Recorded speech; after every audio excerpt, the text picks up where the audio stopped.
This NFC East division truly has it all. You got two fan bases that are completely delusional, with the Eagles thinking that Jalen Hurts is a top 3 quarterback, even though in the year that they won the Super Bowl, he was carried by his weaponry, his offensive line, and his defense. And then you got the Cowboys fans who's been saying it's their year every year for the last 35 years, even though they haven't made the NFC Championship game. And then you got the Giants and the Commanders who, during the 2020s, have just been the teams that have just gotten in their own way. The Commanders, with their ownership and stuff, just really haven't been able to figure things out.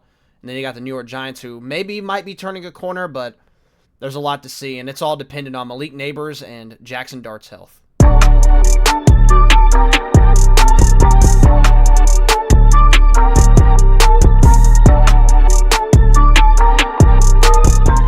All right, what is going on, guys? This is your boy Shane, also known as the Football Falcon, and we are back with the 4th installment of these prediction videos. This is the final one for the NFC, so this one's going to be a little bit longer. We'll be able to kind of get a synopsis of how the NFC is going to shape out, in my opinion, in the predictions. And today, finishing out the NFC, we got the NFC East. Just a couple of years ago, this division was called the NFC East for obvious reasons. The Washington Commanders won this division with Taylor Heineke at quarterback, Falcon legend. But yeah, it's going to be fun to get into it. And we're going to start with the Washington Commanders today, so let's get right into it here with Washington. All right, and here we are starting things off with the Washington Commanders. And before we start going through the predictions, I do want to take a look at these teams, like just for the next few videos, just their main additions and losses and stuff like that. Taking a look at the Washington Commanders, I think their biggest addition on offense was probably Chigo Okonkwo, signing him to a 3-year, $30 million contract coming from the Titans. Pretty solid tight end, a decent vertical threat. The biggest issue with him is just he's got to hold on to the football. He's a solid break a tackle guy, and he can get open and make things easy on Jane Daniels. They say goodbye to Zach Ertz, who is, I don't know if he retired, actually. I'm not sure. But I'd say that was probably their biggest addition on offense. On the defensive side, they spent some money for sure. They go and get Odafe Oweh and sign him to a 4-year, $100 million contract, $68 million guaranteed. I do like him. I think it's a great addition. It's just $100 million over 4 years is a little much, but I did like what he did with the Chargers last year. He gets traded midseason from Baltimore. Things just didn't work out there. He goes to the Chargers, and he had a really good season. So if he can continue that upwards ascension, I think Oweh is going to be a pretty solid addition for this defense. They get Tim Settle back from the Bills. Tim Settle was here just a couple years ago. And then Leo Chanel, one of the more underrated signings in the entire free agency, linebacker from the Kansas City Chiefs. Had a couple of big plays for them in the playoffs while he was there, and was just a solid floor-raising linebacker. I think he's a very, very good, solid player. So really like that addition. And then they get Nick Cross, Akilla Witherspoon, Amik Robertson, a couple of solid secondary pieces. And most importantly, I would say, or at least their biggest asset other than the Odafe Oweh signing, they drafted Sonny Styles with the 7th pick in the draft. So linebacker out of Ohio State. So very solid defensive additions. Offensively, I think what scares me the most about this team is partially their offensive line with Nick Allegretti and, Josh Connolly. Those two guys have to prove a lot this year. I think you kind of know what you're getting at Allegretti, though, just a whatever kind of center. But Josh Connolly, more specifically, he needs to, improve his pass protection technique, being the 29th pick in the draft. Hopefully he can step it up.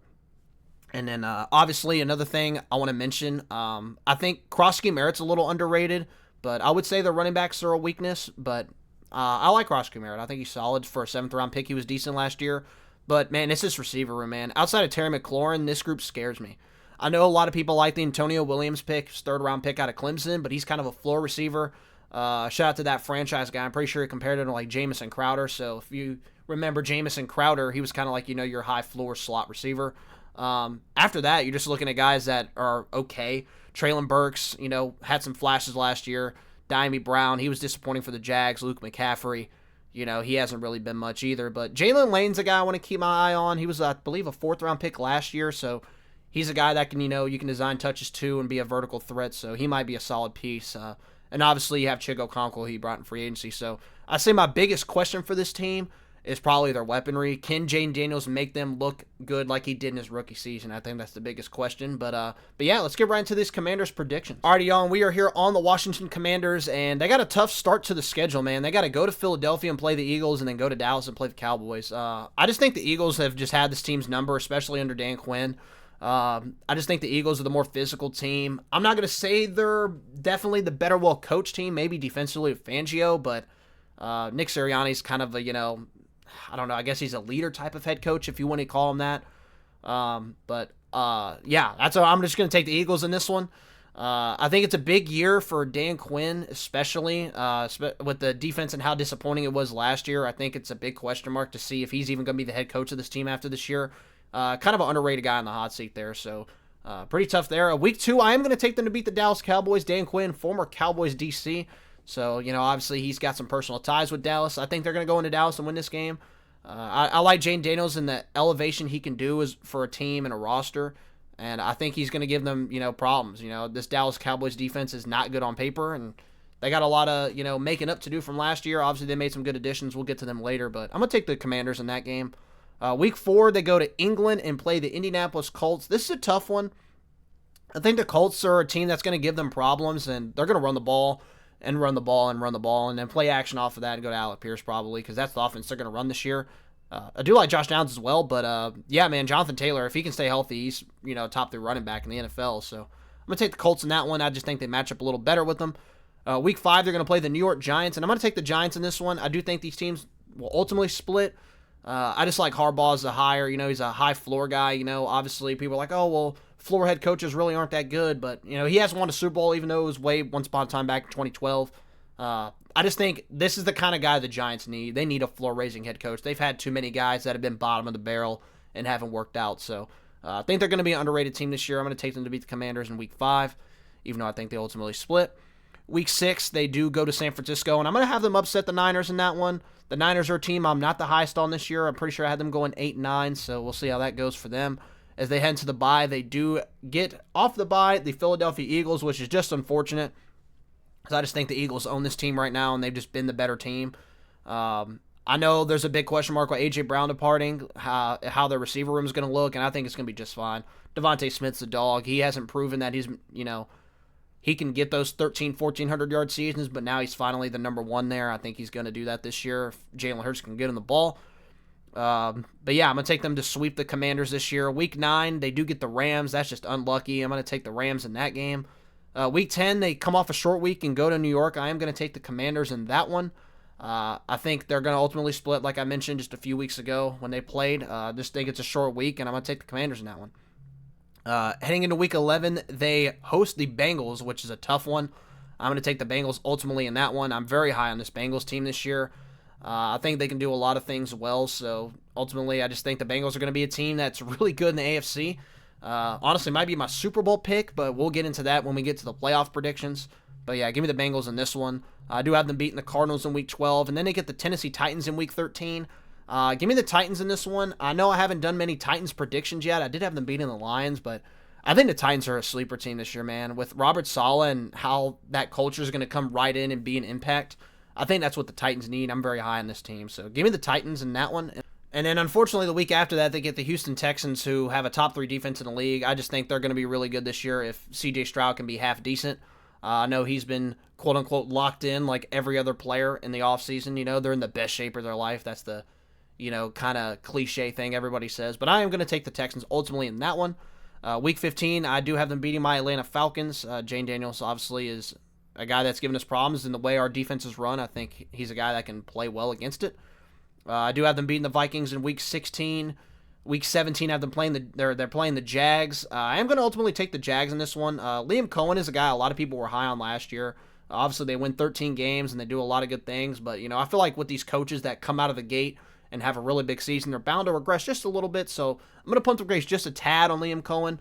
But they got a lot of questions as a roster standpoint. So we'll see how that goes. But I'm going to take them to beat the Commanders. I do like Trevor Lawrence and what they got going on over there at their receiving core. And then they finish off a Week 18 playing against the Dallas Cowboys, and I do think they're ultimately going to split. I think the Cowboys' offense is a little too good to lose to a team twice. So that's the Washington Commanders. I have them going 7-10 this year. Little disappointing, I would say, considering the investments they made in the defense and stuff, but it's kind of just what I get them at, 7 wins. I think they got some issues still to figure out with the offensive line and making sure Jane Daniels can stay healthy. Can he please stay healthy? Because we need NFL superstars to not get injured every year. Looking at you, Joe Burrow. Please stay healthy. And literally everybody in the NFL. But injuries are sadly a part of the game. But yeah, I got the Commanders at 7-10. You guys let me know if that's a little low, but that's just how I mocked it up and how I got them. So we'll see how how it goes for the rest of this division. And yeah, we're going to go up to the New York Giants next. So let's go to MetLife and do the Giants. All right, we are here on the New York Giants, a.k.a. Bengals' favorite team. Shout out to Big Game Bengal, one of my favorite YouTubers out there. But yeah, this is an interesting schedule for the Giants. Obviously, they come in, did they come in third in the division last year?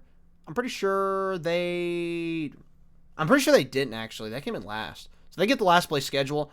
They got to host the Dallas Cowboys to start the season. I'm ultimately going to take Dallas in this one. I just think the Giants are going to take some time to adjust and get things right. And ultimately, I just think the Giants are going to be a team better later in the year. Week 3, they get the Tennessee Titans, the Wan'Dale Robinson and Brian Dable revenge game. And I am going to take the Titans in this one. I think the Titans are just going to be a really physical team this year. And you guys are looking at me like, man, you're high on the Titans. But they're going to have some tough games this year. But I'm going to take the Titans in that one to beat the Giants. I do have them beating the Cardinals and the Commanders and the Saints. They get 3 wins in a row there between week 4 and 6. And in week 7, they go to Houston to play the Texans. Jackson Dart also, we haven't really talked about the Giants much as a roster standpoint, but Jackson Dart's got to stay healthy this year. Is Malik Neighbors going to be 100%? I hope he is, because he's one of my favorite receivers in the league. They also made some solid additions, which we didn't even really talk about. Kind of just skipped over that. Let's go back up here to the Giants. So, yeah, they signed Calvin Austin from the Steelers, solid deep threat / gadget player. Odell Beckham is back with the Giants, which is interesting. They bring in a ton of receivers. Baxter Berrios, Isaiah Hodgins, kind of just whatever signings. Darnell Mooney from my Falcons signed to them on a 1-year, $10 million deal. Gunnar Olszewski, kind of return man. Juju Smith-Schuster. Isaiah Likely they signed, 3 years, $40 million, following Harbaugh from Baltimore. Daniel Falele also signed with this team from the Ravens. He was kind of memed on for being really bad just last season. Defensively, they go and get Tremaine Edmonds from the Bears. I do like that addition. That one's pretty solid. Hopefully he works out a little better than some people think. Obviously he's a guy that has the traits and stuff. The instincts just haven't been there for him. But I think he could be solid. DJ Reader was a good addition. Solid replacement for Dexter Lawrence. Obviously they traded him to the Bengals. And then they get Greg Newsome, 1 year, $8 million. So pretty solid additions for the Giants. But back to the predictions here. Sorry, I had to backtrack there. I just was like, hey, we got to go back and take a look here. Biggest question mark for this team. Just know if Jackson Dart's a franchise guy. Obviously, that's kind of the biggest question mark for this team. But I think, honestly, man, this is a fun roster. I think this defense is going to be really good. Will the offensive line hold up? I think so. But can someone outside of Malik Neighbors step up for this team in the receiving corps? Kind of similar to Washington. So interesting to see there. Week 9, they get the Eagles on the road Sunday night. This team did beat the Eagles once last year, and I think they're going to get them once again this year, and I think they're going to get them in Philly. Give me the Giants to kind of get an upset off the bye. They're going to be well rested to take on a division opponent, so I'll take the Giants to beat the Eagles there. I do have the Commanders beating them at week 10, though, and then week 11, they get the Jaguars off a mini bye, which is nice to see, and I'm going to take the Giants in that one as well. The Jaguars are a team I'm just, like I said, talking about the Commanders, I'm a tad bit lower on compared to other people, but I still think they're going to be a decent team. But ultimately, I'll take the Giants in that one. The Daniel Jones revenge game. I know everyone's got this one circled on their calendar. This one's going to be fun. The Colts are coming off a bye, or mini bye here. They must have a Thursday game the week before. This one's a tough one, I feel like. I kind of like the Colts coaching staff. I like Shane Steichen. I feel like he's kind of gotten bad cards he's been dealt over there in Indy. This is tough, man. I'm going to take the Giants here. I'm going to take the Giants. I think they got the better overall defense, and, the quarterbacks are kind of a push right now between Daniel Jones and Jackson Dart. So I'll take the Giants there. Then I do have them beating the Niners in an upset there, and then I have them losing to Seattle. Week 15, they get the Cleveland Browns. I'm going to be honest. I don't know why, just a gut feeling here. I'm going to take the Browns in this one. This is just a game I feel like the Giants would lose. They lose those weird games sometimes, and Cleveland, I know they traded Myles Garrett away, but their quarterback position is just their biggest question mark for Cleveland. Who's even going to be starting by this point? Is it going to be Shador? Is it going to be Deshaun Watson? Is Dylan Gabriel even still going to be on this roster? Are they going to give Taylor Green a chance? I mean, they got so many holes to figure out in that quarterback room. They get the Cowboys again in Week 17. I do think the Cowboys ultimately get the best of them both times. Dak Prescott's been really good against the Giants. I'm pretty sure he's I'm just throwing out a number out there. I'm pretty sure he's 16-3. Man, I almost sniped it. He's actually 14-3 against the Giants, and he's been really good against this team. 31 passing touchdowns, 9 picks. He's played a whole season's worth of games against the Giants, and that'd be a pretty good season for any quarterback. So 14-3 against the Giants. So ultimately, I don't think he loses to him this year. I could be wrong, but we'll see. And then Week 18, they get the Philadelphia Eagles. I do think the Eagles are going to get one on them in Week 18. So I do have them losing 3 of their last 4 games, and I spit out the Giants' record at 8-9, just missing the playoffs. I do think this team can be a playoff team next year, but they're right there. I think they're really close. Obviously, I said Harbaugh's a floor raiser, and this is what you're going to get, about an 8-9 win team.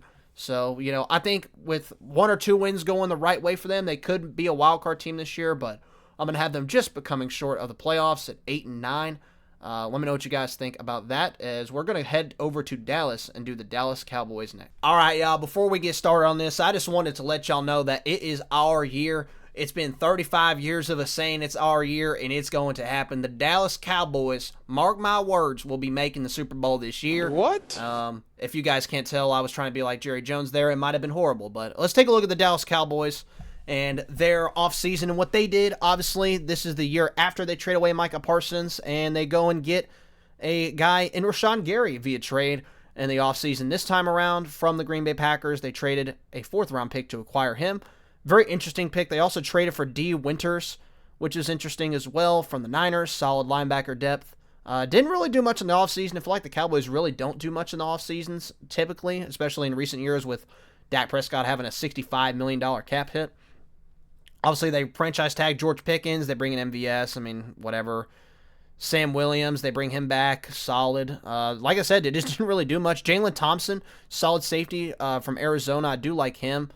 Taking a look at this depth chart, I think their biggest question mark, man, can this pass rush return to decent form? Obviously, Quentin Williams got traded midseason here last year. Can Rashawn Gary play like he's motivated? He's had years in Green Bay where he's played really good and motivated, and obviously he's getting traded here for a reason. They believe in him and they think he can be a player for him. So we'll see how he works out. But I think the biggest question mark for this team is, other than their defense, as a whole, I'll go more specific and just say, can this pass rush be adequate? Obviously, Quentin Williams is a stud player, but they got some question marks there. So I'm going to say the biggest question mark, pass rush. So I'll leave it at that. Obviously, Caleb Downs is a fun addition as well. They spent a 1st-round pick on Malachi Lawrence as well. So they did invest in this group. It's just, can they turn out to do it? That's the biggest question mark here. So let's go on to the Dallas Cowboys and get these predictions underway. I do have them going to New York and getting the win to start the season, but then losing to Washington. And then they get a Brazil game against the Baltimore Ravens. I'm going to be honest, that's just a tough matchup. Baltimore's going to beat them, I feel like. And these two teams played in Dallas a couple years ago, and Derrick Henry and Lamar just ran all over this team. I mean, it's just going to be a tough team to beat. Then they get Houston in week 4. If there's any team that matches up well with the Texans defense, it's the Dallas Cowboys. And I actually am going to take Dallas in this game. I just think Dak Prescott, man, he's one of the more disrespected quarterbacks in the league. Obviously, I think the playoff success is the main reason he gets criticized. But, man, he's special, and especially during the regular season. He's a guy that truly is a field general type of quarterback. So I'm going to take the Cowboys in that one. I guess a little bit of an upset. I do have them beating the Buccaneers and then losing to Green Bay. Then they got to go to Philly on Monday night. That'll be a tough one. I am going to take the Eagles in that one. Eagles, one of the more tough places to play. Arizona in week 8 will be interesting. I think that one will be fun, but I do have them upsetting the Cowboys in week 8. It's just going to be one of those games why did Dallas lose that game? They actually lost the Cardinals a couple years ago when the Cardinals were bad, so the Cardinals in that one. They got to go to Indianapolis to play the Colts in week 9. This one's a tough matchup, but I am going to take the Cowboys to win this one. I mentioned it about the Bengals. I think Dallas has a chance to be a top 3 offense in the league. Obviously, Javonte Williams breaking out last year, getting that extension. George Pickens being traded over last year was such a big find for them. And then obviously CeeDee Lamb, Jake Ferguson, those guys have been consistent pieces for this offense over the last few years. Week 11, they get the Tennessee Titans after losing to the Niners. I do think the Cowboys are going to bounce back and beat Tennessee in this one. Obviously, I said that that defense might be solid this year, but, against an offense like Dallas, it might be a little too much. And then they get the Eagles on a short week, which is a very tough matchup. I am ultimately going to say the Eagles sweep the Cowboys this year. I think it's a little bit of a hot take because I know people are like, oh, well, Dallas is a team that's given the Eagles issues in the last few years, but it's just I believe in the Eagles and what they got going on right now a little more on both sides of the ball. But yeah, give me the Eagles in that one. I do have Dallas upsetting the Super Bowl champs Seahawks, though, the week after that, and kind of getting a rebound as they hit the late week 14 bye, and then after the late bye, they finally get their nice rest, and they got to go to LA to play the Rams, and that's just a bad break. I'm going to take the Rams in that one. And then week 16, they get the Jacksonville Jaguars. Liam Cohen and them guys got to travel to Dallas. I'm going to take Dallas in this one to rebound and get a big win here. I think the defense later in the season is going to figure things out. Caleb Downs is another just really fun player. He's a top 3 player in that draft. I think Dallas is going to figure things out towards the later end of the season. So I got the Dallas Cowboys at 9-8. Is that going to be good enough to make the playoffs?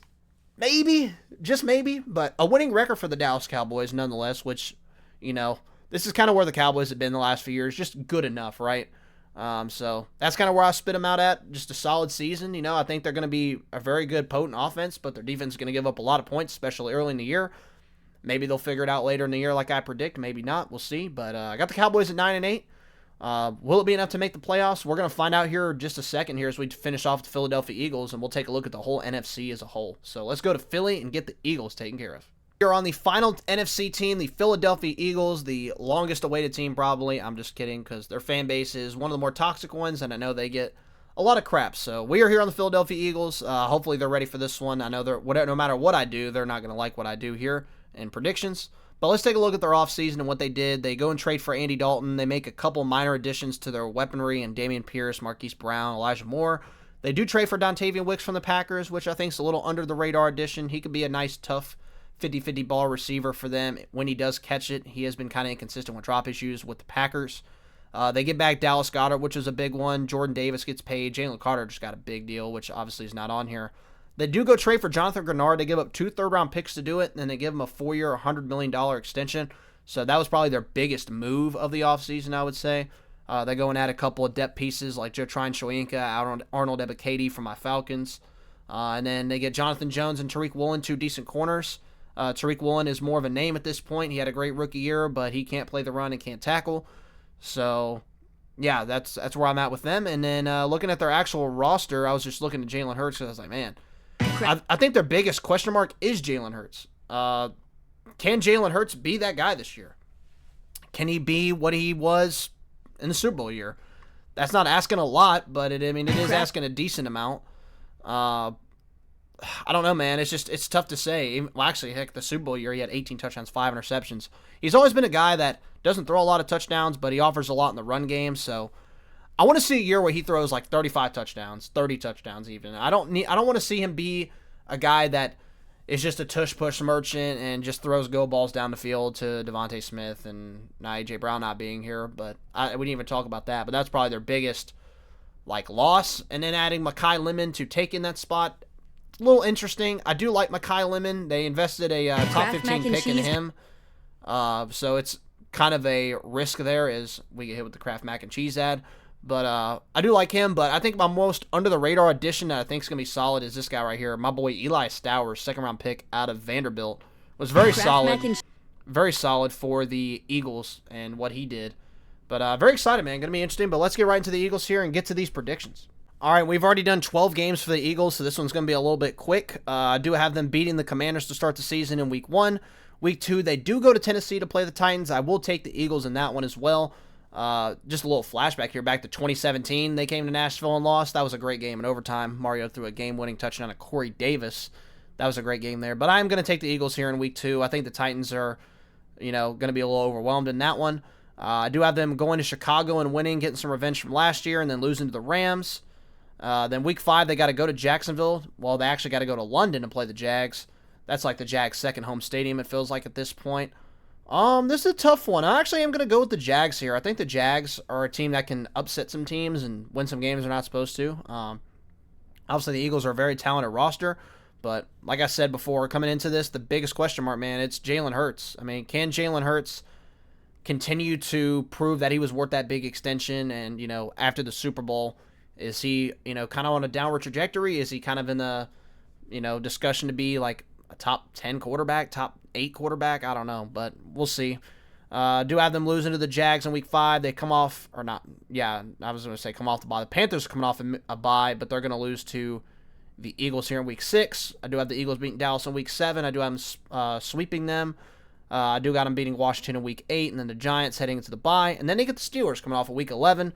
Aaron Rodgers, in his final year, the walk-off season, how is he going to do? It's going to be interesting when we get to the AFC North. I am going to take Steelers in this one. I think Steelers give Eagles, a little bit of problem. TJ Watt and stuff will definitely be fun, but I think that Eagles offensive line's so good. It might be a little bit of a tough day for that Steelers front seven, but ultimately I will take Pittsburgh in that one.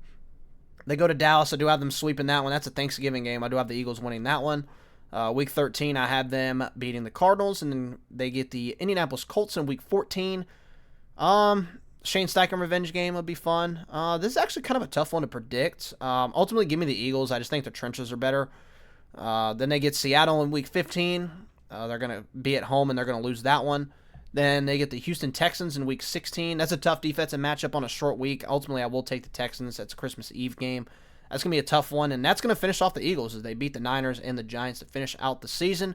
I've got the Eagles at 11-6, and that is going to be good enough to win the NFC East. So I got the Eagles being the division champions, and let's take a quick look here at the NFC as a whole. All right, let's take a look at these conference standings here. Looking at the NFC on the right side of the screen, we got the Seahawks winning the NFC, or being the 1 seed in the NFC at 12-5. The only team with 12 wins in the NFC. I think that's a little controversial. You know, there might be teams that get 13, 14 wins, but there's been teams that have been 12-win 1 seeds, like the Titans in 2021. So it's not uncommon. It's possible. Do have the Packers being 11-6, being in the 2 seed. Philadelphia with the same record, being the 3 seed. The 8-9 Saints win the NFC South and get to host a playoff game with the 4 seed. The Rams get the 5 seed, and then Chicago at 6, and then Dallas sneaking in as the 7 seed at 9-8. Teams just missing out would be the Giants, Lions, and Niners going 8-9. The Commanders, Bucks, and Falcons all go 7-10. And then the Vikings, Panthers go 6-11, and then the bottom feeder Cardinals at 3-14. And then if you're wondering the playoff matchups, Dallas would have to go to Green Bay to play the Packers. Green Bay to play the Packers. The Chicago Bears would travel to Philadelphia to play the Eagles, and then the Rams would travel to New Orleans to play the Saints. Obviously, once we get done with the NFC, or the AFC, excuse me, then we'll be able to go through and actually do the playoff predictions and who I think is going to win the Super Bowl this year. So that's going to do it, guys, for the NFC East and the NFC. So you guys let me know who I am too high on, who am I too low on, who am I absolutely delusional about, where do you guys have them? Who do you have winning the NFC, and who do you have being the 1 seed? Make sure to let me know in the comments. And coming up next, we got the AFC South. We'll be doing that division next with the Titans, Texans, Jaguars, and Colts. Make sure to leave a like and comment if you haven't already. And it's your boy, the Football Falcon, and I'm out. Peace.